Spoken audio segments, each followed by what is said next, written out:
Yo, what's going on, y'all? It's Cone back here again today with another video, and I have not been able to stop thinking about this Julius Randle trade ever since it happened about 24 hours ago as I'm recording this video. Because it's rare that we see two championship contenders this late in an offseason swap all-star, all-NBA caliber players. I can't think of the last time that it did happen, so I gotta talk about it again. This time I want to break it down mostly from the Timberwolves perspective because it's incredibly interesting whether you talk about the timing, the fact that they trade Cat out of all people, and also when you think about it, the fact that this trade was inevitable and what it means for them over the next 5 to 10 years, because this is one of those deals that's going to have major rippling ramifications all throughout the Timberwolves franchise for the next decade. So let's get into it, starting off with how do I feel about the trade now? Because if you watch my initial reaction video, I was not the biggest fan of it for Minnesota. I felt like right off the bat, if there was a loser in this deal, it was them. And still, strictly from a player's perspective, I still don't love it because getting rid of Cat, who by the way had been here through thick and thin, some horrible seasons for 9 years, originally being the number one guy in this team, the player looked to be the savior, and then he took a backseat to Anthony Edwards, never complained about it, never asked for a trade. He was willing to make the power forward thing work, to buy in defensively last season, and he was a big reason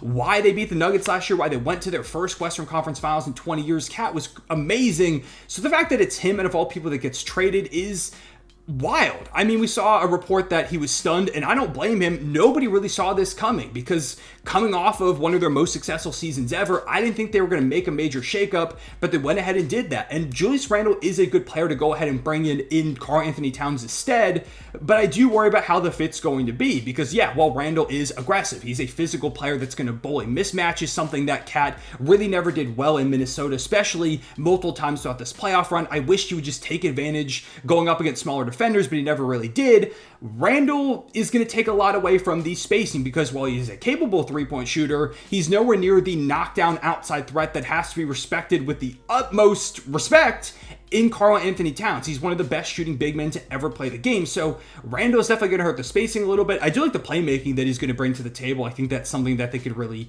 benefit from.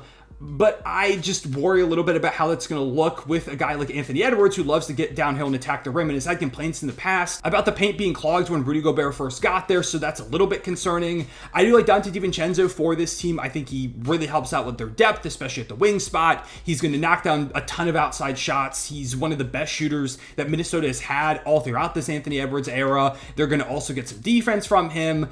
They're probably banking on a big step up from Naz Reid now that Cat's gone, and I'm excited to see Naz get more minutes. It feels like every time he gets more opportunity, he thrives. So there are some interesting aspects to this, but I do think right now with the players that they added, just straight up, they're probably going to be a worse team this season than they were last year with Cat in town.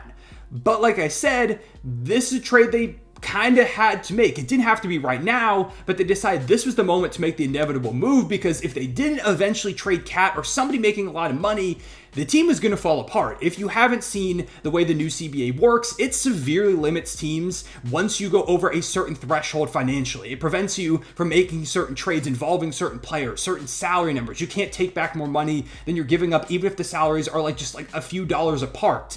It pushes your own draft picks back to the end of the first round. It really hikes up the luxury tax, so owners, some of them might not even be able to afford it. It makes it really tough to build a championship team if you are paying a certain amount of money to your roster. And the Wolves salary books are one of the roughest out of anybody in the entire NBA over the next few years because this upcoming season, Cat was going to be making $50 million. You've got Gobert making $43 million. Anthony Edwards making $42 million. Jaden McDaniels making $23 million. Naz Reid making $14 million. It's a lot of money tied up, and that money is only going to exponentially rise because Ant's contract is going to get really big. He just got a max extension recently. You're going to have Jaden McDaniels' contract eventually reach $30 million. Cat's was going to reach eventually $60 million by the end of his contract. Not to mention, you've got some important players entering free agency that are going to need to get paid if you want to keep this team together, with Gobert, Naz Reid, and Nickeil Alexander-Walker all having the possibility to be free agents, specifically with Gobert and Naz Reid if they turn down their player options, which I assume they would. They're all going to need pretty big paydays with the way that they've improved since the last time they got a contract, or in the case of Gobert, the fact that he's still a depoy this late in his career, he's due for another big contract. So basically, if they kept Cat and paid all those guys, they were going to be completely handicapped with their roster, no way to kind of wheel and deal guys, switch pieces up. They were going to be locked in, and maybe they didn't feel like this team was good enough, so they decided we have to go ahead and make a move. Now, it didn't have to be Cat that they traded. You could have traded McDaniels or Gobert, but Cat was making the most money, and by dealing him, you gain the most financial flexibility, and it seems like they saw him as the most expendable player, and that does make sense. Like, McDaniels is a 23-year-old, fantastic defensive wing, one of the best defensive wings in the entire NBA, with great three-point shooting upside, and he's shown some ball skills, so hopefully that continues to develop. With Gobert, he was just the defensive player of the year, the anchor of this team. The reason why they were so good is because they had him at the helm defensively. They were one of the best defensive teams relative to the competition that we've seen in quite some time, so it probably wasn't going to be him. Cat just ended up being the odd man out, as much as it sucks for a guy that, again, was so loyal to Minnesota.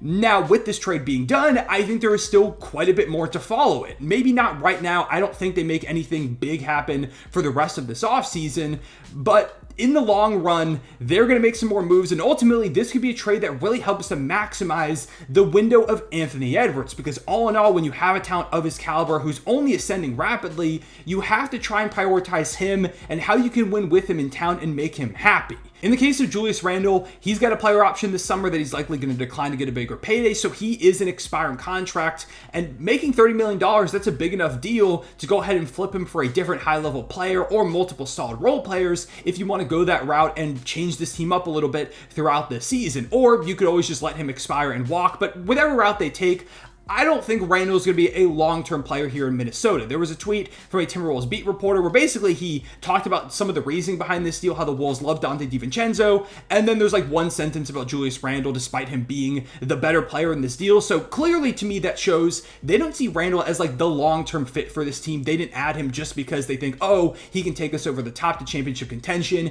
He's kind of a stopgap piece. But either way, whether they trade him for somebody this season, they just let him walk, they're opening up the door for a lot of financial freedom to perhaps bring in another star down the line, taking up that eventual salary space created by Julius Randle, or trade for somebody to come in as Anthony Edwards really hits his prime within the next few seasons.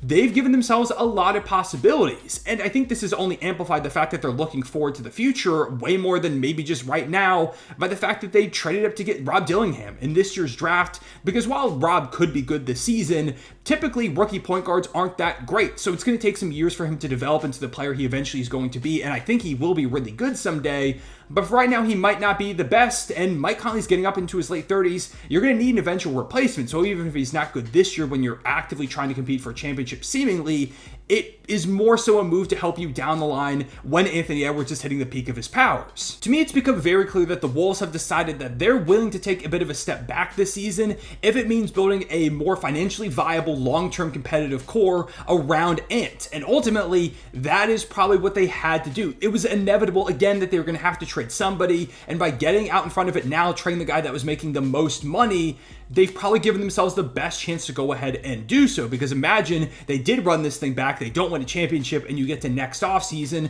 maybe there's not that many takers for Karl-Anthony Towns at the moment, so you can't really get off his money, you're going to be unable to pay Gobert, Naz Reid, and Nikhil all the money that they want, somebody's going to end up leaving. The sky could have come crashing down all next summer, and they decided maybe it'll feel like it this season, but ultimately, if we're raising the Larry O'Brien eventually, it'll all have been worth it, especially trading a guy who is as loyal as Cat. As much as it hurts, the goal is to win a championship. So while, again, I think the Wolves are going to be worse this season, and I don't love it in terms of just the players that they got back, I completely understand it, and it was something they probably had to go ahead and do right now. So there's a clear logic and reasoning behind making this trade if you're the Timberwolves, but at the same time, there is a massive inherent risk.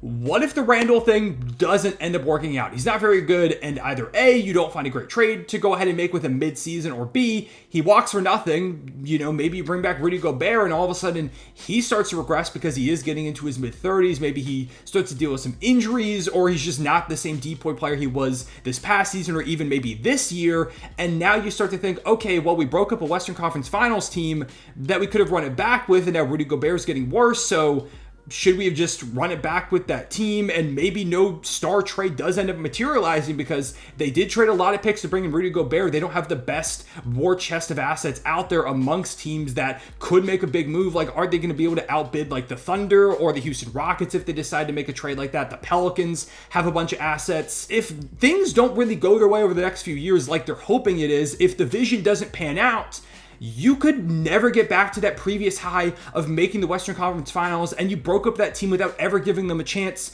to try and do something again with more cohesion, with another year of chemistry under their belt, with improvement from Ant, your rising superstar. That could be detrimental and devastating to the future of this team, because suddenly Ant maybe feels like he's in a bit of limbo. He made the Western Conference Finals pretty early on in his career, but then you, the front office, trade away a key piece to that team. Maybe he becomes disgruntled, and there's a potential domino effect that ends up with Anthony Edwards leaving this team because that this trade happened. It's maybe unlikely, maybe it's a lot of steps to get to that point, but it's not unrealistic and impossible, and it's definitely not impossible that the Wolves don't reach the Western Conference Finals again in this Anthony Edwards era after they just did it and then ended up breaking up that team immediately after they did so. And this is really just the nature of the new NBA with the CBA in place. It's going to cause a lot of these snap decisions, a lot of these heartbreaking moves for fan bases, for better or worse. If you love the chaos and random trades, big-time blockbusters, you're probably going to like this new CBA in some aspects. But for teams trying to build continual long-term cores, it's going to be a massive struggle unless you really figure things out, you plan meticulously from the beginning, and it's hard for teams that started their team building before the new CBA that didn't have time to incorporate all of this, like the Wolves, who traded for Rudy Gobert and built this hyper-expensive core before he knew what the new CBA was going to look like. You need to have a lot of assets in your war chest to wheel and deal when the time is right. That's why I'm happy Sam Presti built the Thunder the way that he did. You know me, always finding a way to fit the Thunder into a video, because the Thunder have a lot of assets. They have guys on low-scale contracts, rookie contracts, and Chet Holmgren and Jalen Williams that are still very, very competitive. Teams are going to have to try and build off of a similar model going forward if you want to capitalize. And even with the Thunder, there are going to be eventual issues with the team financially, because you're paying Shea, you're going to have to pay Chet and J-Dub and a lot of the other young pieces on that team. It's going to be interesting to see how teams kind of get around this. And the Wolves might end up being one of the first major casualties of this change, with it having led to them already parting ways with one of their franchise cornerstones who was there for a decade.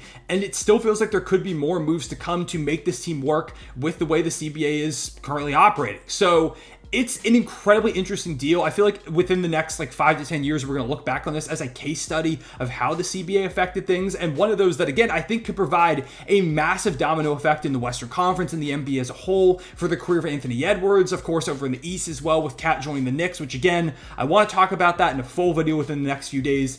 But yeah, this is just a very interesting trade. It's one that, one more time, was probably inevitable, but it doesn't make it any less shocking here in this moment. It doesn't make it any less heartbreaking for Cat, and I'm sure thousands of Timberwolves fans out there. It's going to be polarizing for a long time. We're just going to have to see how it all plays out in the court.